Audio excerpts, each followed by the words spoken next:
Agatha Christie. Los cuatro sospechosos.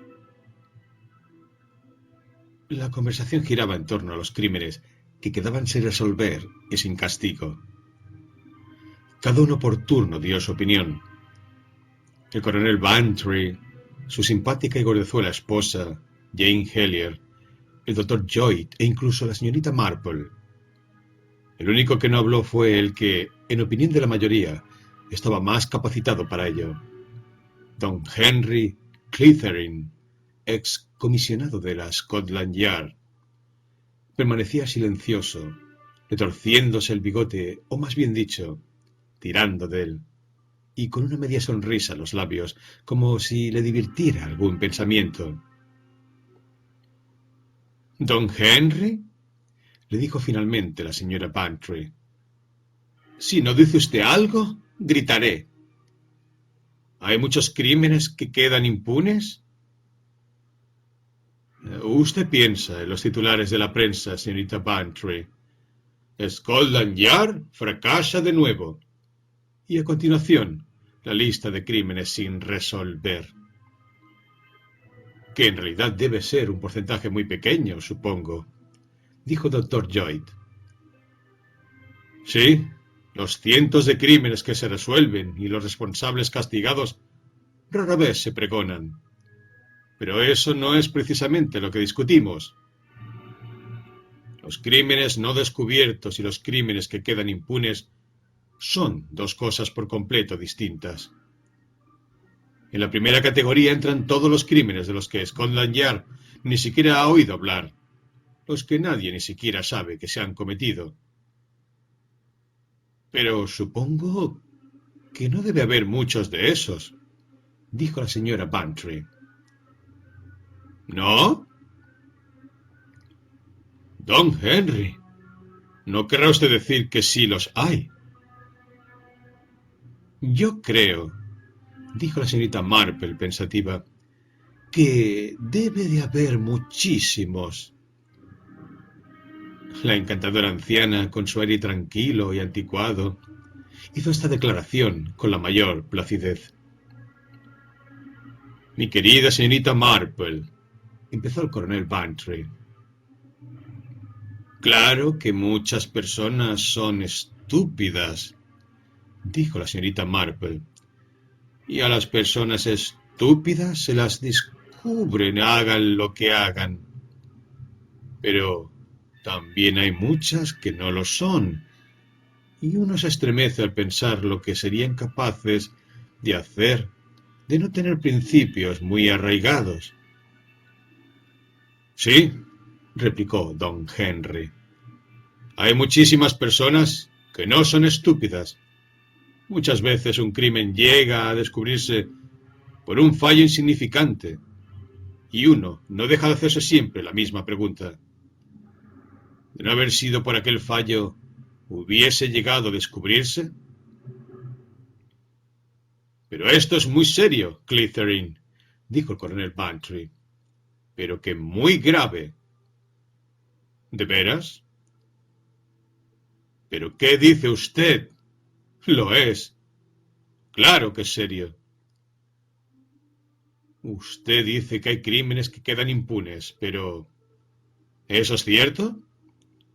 Tal vez no reciban el castigo de la ley, pero la causa y el efecto actúan fuera de la ley. Decir que cada crimen conlleva su propio castigo parecerá muy tópico, y no obstante, en mi opinión, nada hay más cierto. Tal vez, dijo el coronel Bantry, pero eso no altera la gravedad. La gravedad... Se detuvo desorientado. Don Henry Clithering sonrió. El 99% de la gente sin duda comparte su opinión, comentó. Pero, ¿sabe usted? No es la culpabilidad lo importante, sino la inocencia. Eso es lo que nadie aprecia. No lo entiendo, exclamó Jane Hellyer. Yo sí, replicó la señorita Marple. Cuando la señora Trent descubrió que le faltaba media corona que llevaba en el bolso. La persona más afectada fue la asistenta, la señora Arthur. Desde luego los Trent pensaron que había sido ella, pero eran buenas personas y, como sabían que tenía una familia numerosa y un marido aficionado a la bebida, pues naturalmente no quisieron tomar medidas extremas, pero cambiaron totalmente su actitud hacia ella. Ya no la dejaban al cuidado de la casa cuando se ausentaban, y otras personas empezaron a comportarse con ella de un modo semejante. Y luego se descubrió de pronto que había sido la institutriz. La señora Trent la descubrió, a través de una puerta que se reflejaba en un espejo, por pura casualidad, a lo que yo prefiero llamar providencia. Y creo que eso es lo que quiere decir don Henry. La mayoría de las personas se hubieran interesado únicamente por saber quién cogió el dinero, que resultó ser la más insospechada, como las novelas policíacas. Pero, para quien realmente era importante, casi cuestión de vida o muerte, descubrir la verdad era para la señora Arthur, que no había hecho nada. Eso es lo que quiso usted decir, ¿verdad, don Henry? Sí, señorita Marple, ha dado usted en el clavo. La asistenta de su historia tuvo suerte en el caso que ha expuesto. Se demostró su inocencia. Pero algunas personas pueden pasar toda su vida oprimidas por el peso de una sospecha completamente injusta. ¿Se refiere usted a algún caso en particular, don Henry? Preguntó la señora Bantry con astucia y con verdadera curiosidad. Pues, a decir verdad, señora Bantry, sí. Uno muy curioso. Un caso en el que pensamos que se había cometido un crimen, pero no teníamos la más remota posibilidad de probarlo.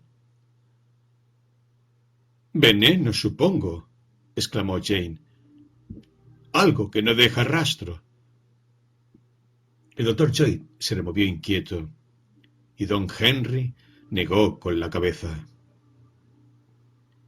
No, querida señorita. No fue el veneno secreto de las flechas de los indios sudamericanos. Ojalá hubiera sido algo así. Tuvimos que habérnosla con algo mucho más prosaico. Tanto que no cabe la esperanza de dar con el responsable. Un anciano que se cayó por la escalera y se desnucó. Uno de tantos accidentes, lamentables accidentes, que ocurren a diario. ¿Y qué ocurrió en realidad? ¿Quién puede decirlo? Don Henry se encogió de hombros. ¿Lo empujaron por detrás? ¿Ataron un cordón de lado a lado de la escalera, que luego fue quitado cuidadosamente? Eso nunca lo sabremos. Pero, ¿usted cree que... bueno, que no fue un accidente? ¿Por qué? Quiso saber el médico. Esa es una historia bastante larga, pero... bueno, sí, estamos casi seguros. Como les digo, no hay posibilidad de poder culpar a nadie.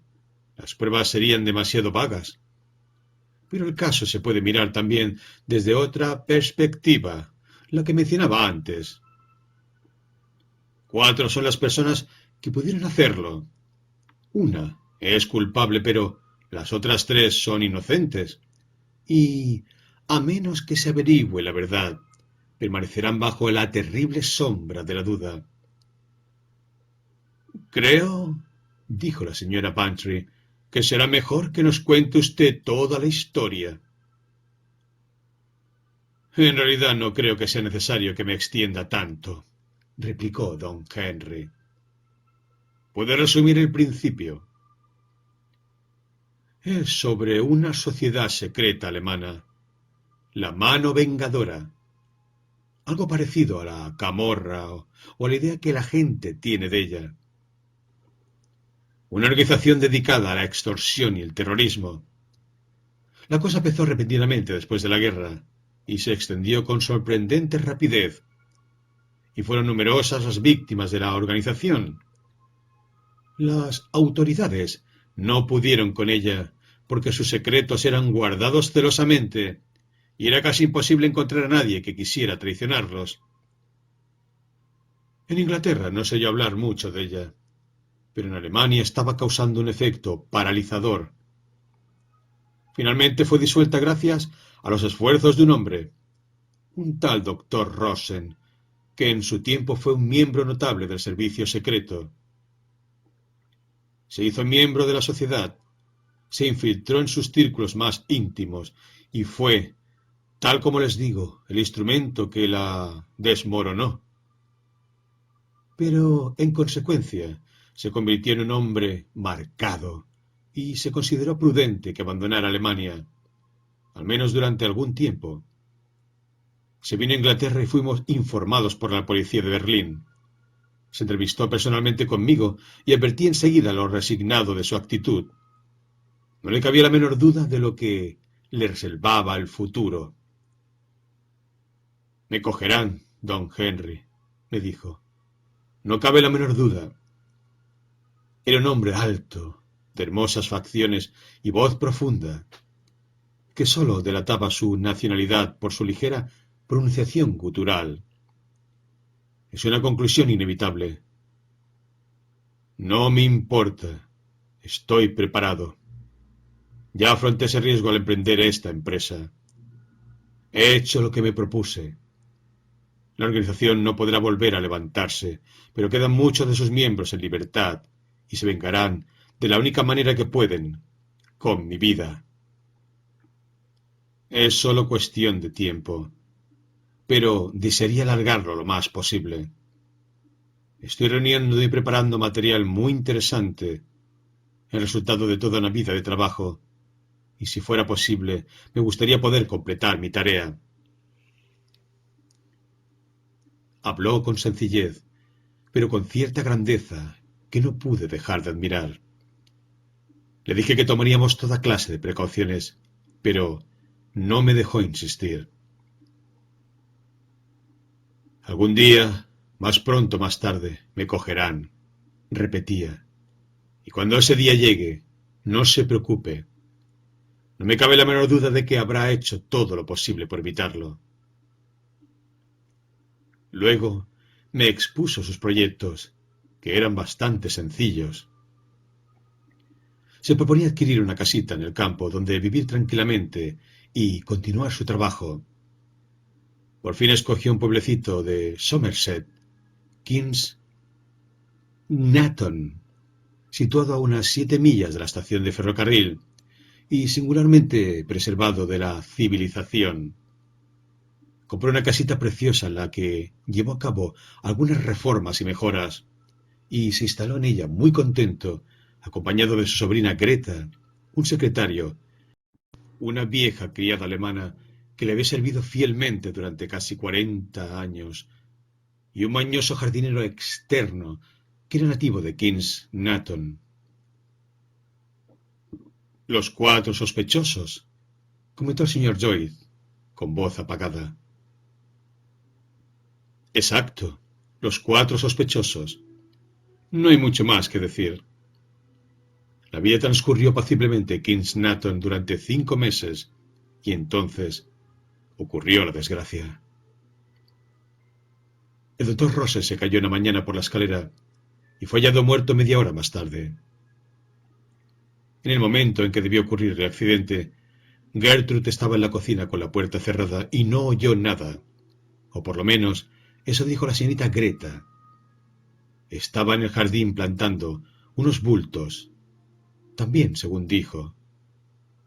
El jardinero, Dobbs, estaba en el cobertizo, desayunando según dijo. Y el secretario había ido a dar un paseo y tampoco tenemos otra cosa mejor que su palabra.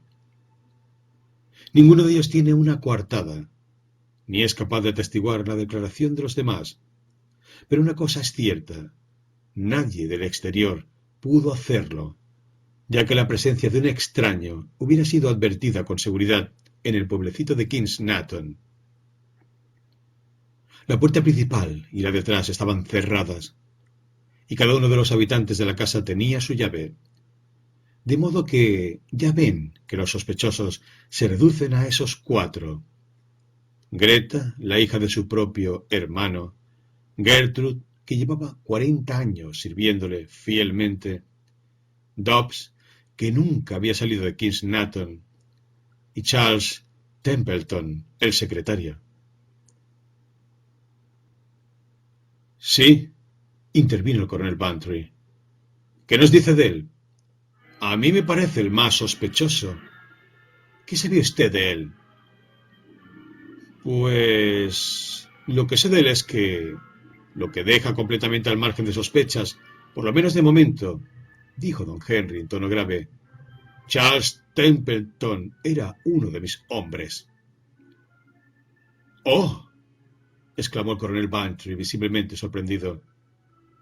Sí, quise tener a alguien en la casa y que al mismo tiempo no llamara la atención en el pueblo. Rosen realmente necesitaba un secretario y yo le proporcioné a Templeton. Es un caballero, habla alemán a la perfección y es en conjunto un tipo muy capacitado. Pues, entonces, ¿de quién sospecha usted? Preguntó la señora Bantry con extrañeza. Todos parecen tan buenos y tan inocentes. Sí, eso parece. Pero podemos considerar el caso desde un ángulo distinto. Fraulein Greta era su sobrina y una muchacha encantadora. Pero la guerra nos ha demostrado a menudo que un hermano puede volverse contra su hermana, un padre contra su hijo, etcétera, etcétera. Y que las más encantadoras y gentiles jovencitas eran capaces de cosas sorprendentes. Lo mismo puede aplicarse a Gertrude, y quién sabe qué otros factores pudieron obrar en su caso. Tal vez una disputa con un señor, un creciente resentimiento más intenso debido a los largos años de fidelidad. Las mujeres que tienen tantos años y pertenecen a esa clase, algunas veces pueden vivir increíblemente amargadas. ¿Y Dobbs? ¿Quedó eliminado por no tener relación alguna con la familia? Con dinero se consiguen muchas cosas. Pudieron aproximarse a él de algún modo y sobornarlo. Una cosa parece segura. Debió llegar algún mensaje u orden del exterior. De otro modo, ¿por qué aquellos 5 meses de espera? No, los agentes de la mano vengadora debieron estar trabajando. No estarían seguros de la perfidia de Rosen y debieron retrasar su venganza hasta asegurarse de su posible traición sin ninguna duda. Luego, cuando verificaron sus sospechas, debieron enviar su mensaje al espía que tenían dentro de su misma casa. El mensaje que decía, «Mata». ¡Qué horror!, dijo Jane Hellyer con un estremecimiento. Pero, ¿cómo llegaría el mensaje? Ese es el punto que traté de aclarar como única esperanza para resolver el misterio. Una de esas 4 personas debió de ser abordada por alguien o comunicarse con ellos de alguna manera. La orden debía ser ejecutada. Lo sabía muy bien, tan pronto como fuera recibido el aviso. Era la peculiaridad de la mano vengadora. Me puse a trabajar de una forma que probablemente les parecerá ridículamente meticulosa.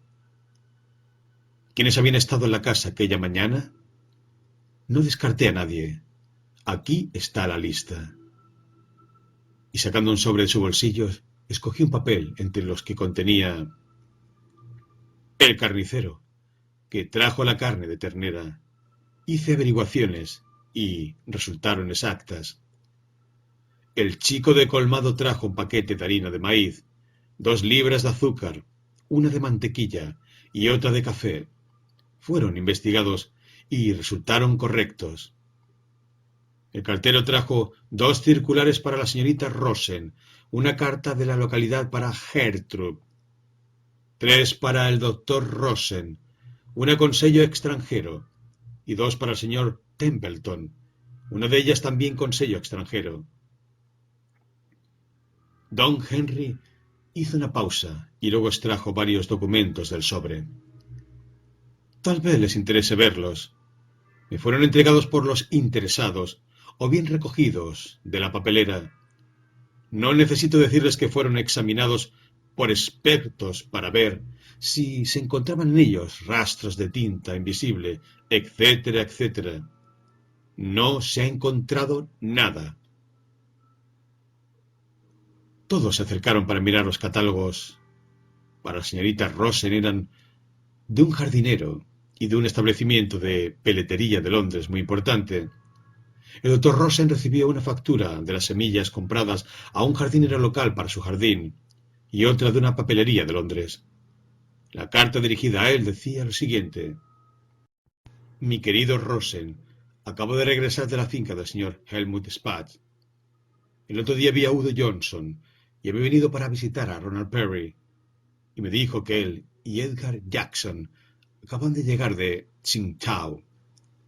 Con toda ecuanimidad, no puedo decir que envidie su viaje. Envíame pronto noticias tuyas. Como ya te dije antes, guárdate de cierta persona. Ya sabes a quién me refiero, aunque no estés de acuerdo conmigo. Tuya, Georgine. El correo del señor Templeton consistía en esta factura que, como ustedes ven, enviaba su sastre y una carta de un amigo de Alemania. Prosiguió don Henry. Esta última, desgraciadamente, la rompí durante su paseo. Y por último tenemos la carta que recibió Gertrude. Querida señora Bart, esperamos que pueda usted asistir a la reunión del viernes por la noche. El vicario dice que tiene la esperanza de que vendrá y será usted bienvenida. La receta de tocineta era estupenda y le doy las gracias por ella. Confío en que se encuentre bien de salud y podamos verla el viernes. Queda de usted afectísima, Emma Green. El doctor Lloyd sonrió afablemente, al igual que la señora Bantry. Creo que esta última carta puede eliminarse, dijo el doctor. Yo opino lo mismo, replicó don Henry, pero tomé la precaución de comprobar que existía esa tal señora Green y que se celebraba la reunión. Ya saben, nunca está de más ser precavido. Esto es lo que dice siempre nuestra amiga la señora Marple, comentó el doctor Joy sonriendo. ¿Está usted ensimismada, señora Marple? ¿En qué piensa? La dudida se sobresaltó. ¡Qué tonta soy! Exclamó. Me estaba preguntando por qué en la carta del doctor Rosen la palabra ecuanimidad estaba escrita con mayúscula. La señora Bantry exclamó. —¡Es cierto! —¡Oh! —Sí, querida —respondió la señorita Marple—, pensé que usted lo notaría.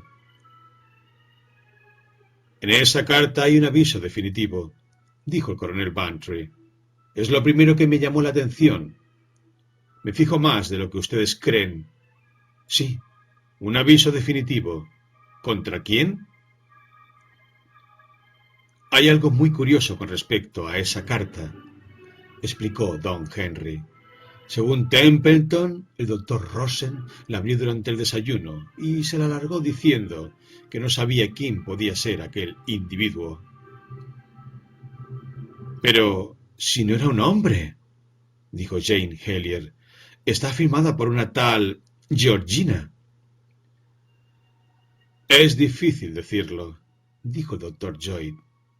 Tal vez el nombre sea Georgie y no Georgina, aunque parezca más bien lo contrario. En todo caso, resulta un tanto chocante, porque esta letra no parece de mujer. Eso es igualmente curioso, dijo el coronel Bantry, que la enseñara fingiendo no saber quién se la escribía.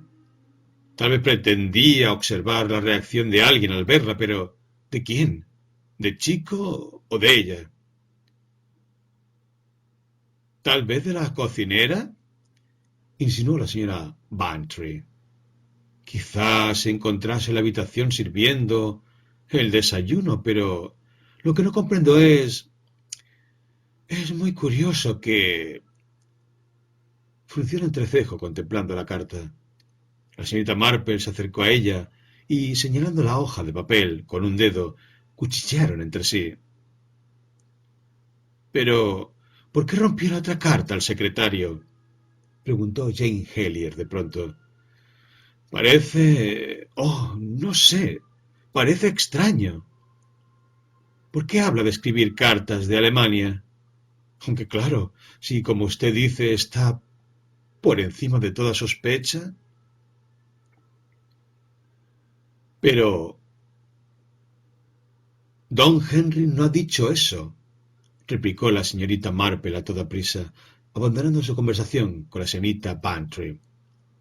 Ha dicho que los sospechosos son 4, de modo que incluye a el señor Templeton. ¿Tengo razón, don Henry?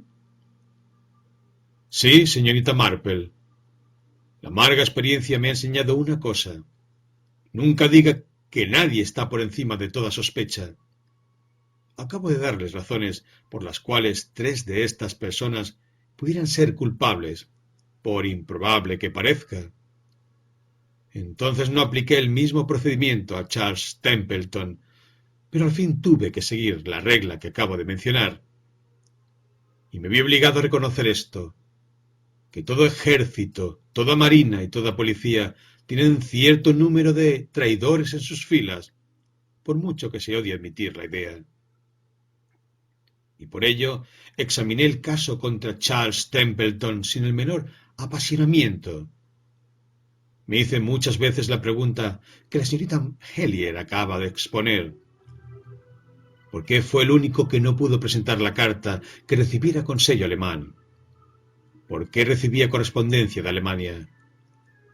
Esta última pregunta era del todo inocente y por lo tanto se la hice a él, siendo su respuesta bastante sencilla. La hermana de su madre estaba casada con un alemán y la carta era de una prima suya alemana.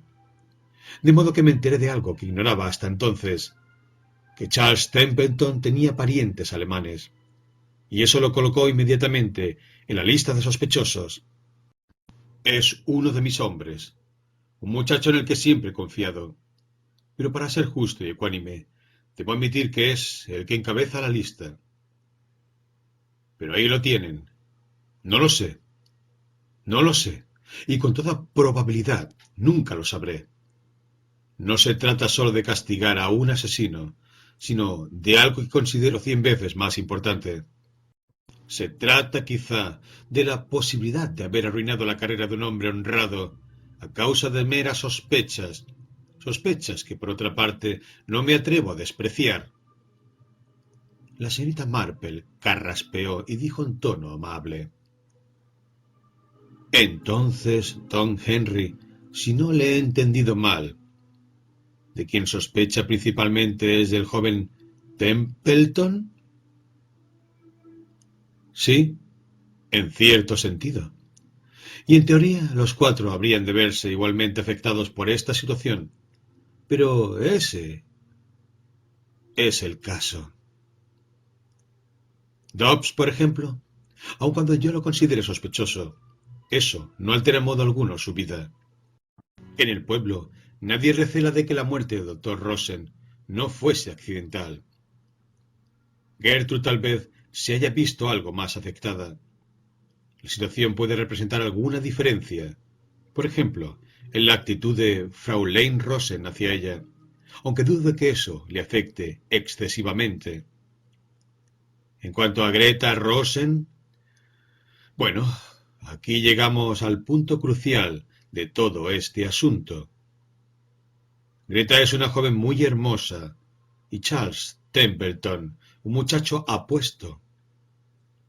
Convivieron 5 meses bajo el mismo techo, sin otras distracciones exteriores, y ocurrió lo inevitable. Se enamoraron el uno del otro, aunque no quieren admitir el hecho con palabras. Y luego ocurrió la catástrofe. Ya habían transcurrido 3 meses. y un día o dos después de mi regreso, Greta Rosen vino a verme. Había vendido la casita y regresaba a Alemania. Una vez arreglados los asuntos de su tío, acudió a mí, aunque sabía que me había retirado, porque en realidad deseaba verme por un asunto personal. Tras dar algunos rodeos, al fin me abrió su corazón. ¿Cuál era mi opinión? Aquella carta con sello alemán, la que Charles había roto, la había preocupado y seguía preocupándola. ¿Había dicho la verdad? Sin duda debió decirla. Claro que creía su historia, pero... Oh, si pudiera saberlo con absoluta certeza. ¿Comprenden? El mismo sentimiento, el deseo de confiar, pero la terrible sospecha persistiendo en el fondo de su mente, a pesar de luchar contra ella. Le hablé con absoluta franqueza, pidiéndole que hiciera lo mismo, y le pregunté si Charles y ella estaban enamorados. Creo que sí, me contestó. Oh, sí, eso es. Éramos tan felices. Los días pasaban con tanta alegría. Los dos lo sabíamos, pero no había prisa. Teníamos toda la vida por delante. Algún día me diría que me amaba, y yo le contestaría que yo también. Ah, pero puede usted imaginárselo. Ahora todo ha cambiado. Una nube negra se ha interpuesto entre nosotros. Nos mostramos retraídos, y cuando nos vemos no sabemos qué decirnos. Quizás a él le ocurre lo mismo. Nos decimos interiormente, si estuviéramos seguros. Por eso, don Henry, le suplico que me diga, puede estar segura quien quiera que matase a su tío no fue Charles Templeton. Dígamelo. Oh, se lo suplico, se lo suplico, se lo suplico. Y maldita sea, exclamó don Henry, dejando caer su puño con fuerza sobre la mesa. No pude decírselo. Se fueron separando más y más los dos. Entre ellos se interponía la sospecha como un fantasma que no podían apartar. Se reclinó en la butaca con el rostro abatido y grave, mientras movía la cabeza con desaliento. Y no hay nada más que hacer, a menos, volvió a enderezarse con una sonrisa burlona, a menos que la señorita Marple pueda ayudarnos. ¿Puede usted, señorita Marple? Tengo el presentimiento de que esa carta está en su línea, la de la reunión benéfica. ¿No le recuerda a alguien o algo que le haga ver este asunto muy claro? ¿No puede hacer algo por ayudar a dos jóvenes desesperados que desean ser felices? Tras la sonrisa burlona se escondía cierta ansiedad en su pregunta. Había llegado a formarse una gran opinión del poder deductivo de aquella solterona frágil y anticuada, y la miró con cierta esperanza en los ojos. La señorita Marple carraspeó y se arregló la manteleta de encaje. Me recuerda un poco a Annie Powney, admitió. Claro que la carta está clarísima.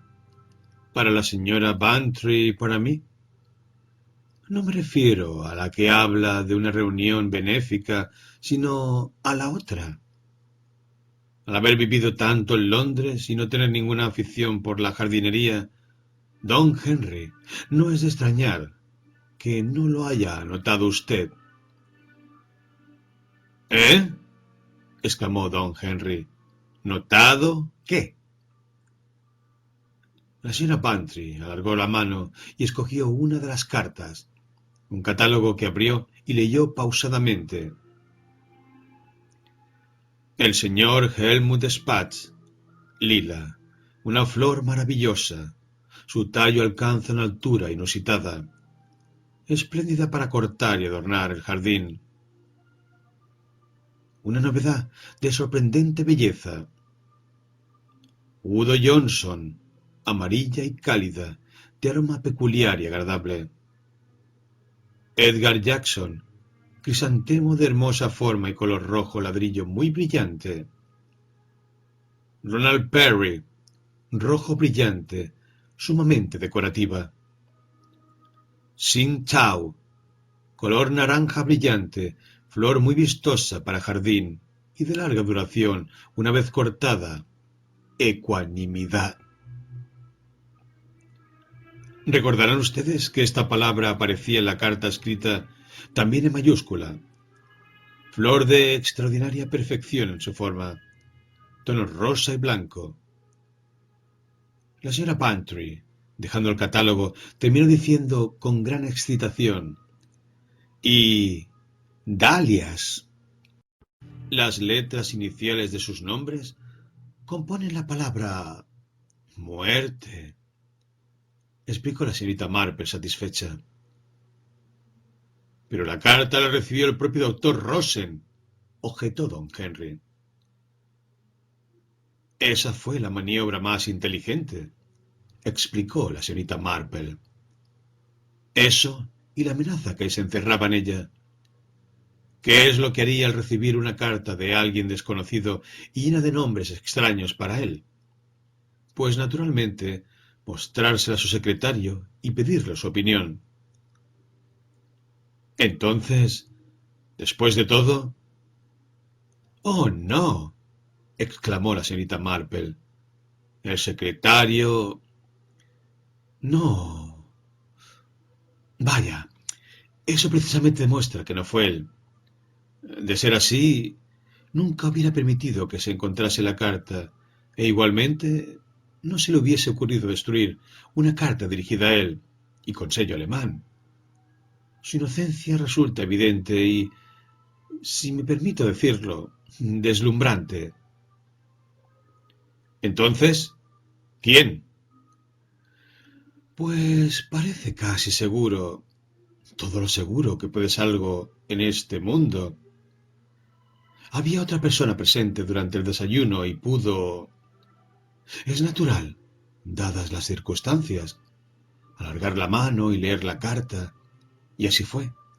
Recuerden que recibí un catálogo de jardinería en el mismo correo. Greta Rosen, dijo don Henry despacio. Entonces, su visita... Los caballeros nunca saben ver a través de estas cosas, replicó la señorita Marple. Y me temo que muchas veces a las viejas nos ven como a brujas. Por eso vemos cosas que a ellos les pasan inadvertidas. Pero es así. Una sabe mucho de las de su propio sexo, por desgracia. No me cabe la menor duda de que se alzó una barrera entre ellos. El joven sintió una repentina, inexplicable aversión hacia ella. Sospechaba puramente por instinto y no podía ocultarlo. Y creo que la visita que le hizo la joven a usted fue solo por puro despecho. En realidad se sentía bastante segura, pero antes de marcharse quiso que usted fijara definitivamente sus sospechas en el pobre señor Templeton. Debe usted reconocer que, hasta después de su visita, no le parecieron completamente justificadas sus propias sospechas. Estoy convencido de que no fue nada de lo que ella dijo, comenzó a decir don Henry. Los caballeros, continuó la señorita Marple con calma, nunca ven estas cosas. ¿Y esa joven? Se detuvo. Comete semejante crimen a sangre fría y queda impune. Oh, no, don Henry, dijo la señorita Marple. Impune no. Usted y yo no lo creemos. Recuerde lo que dijo no hace mucho rato. No, Greta Rosen no escapará a su castigo. Para empezar, deberá vivir entre gente extraña, chantajistas y terroristas, que no le harán ningún bien y probablemente la arrastrarán a un final miserable.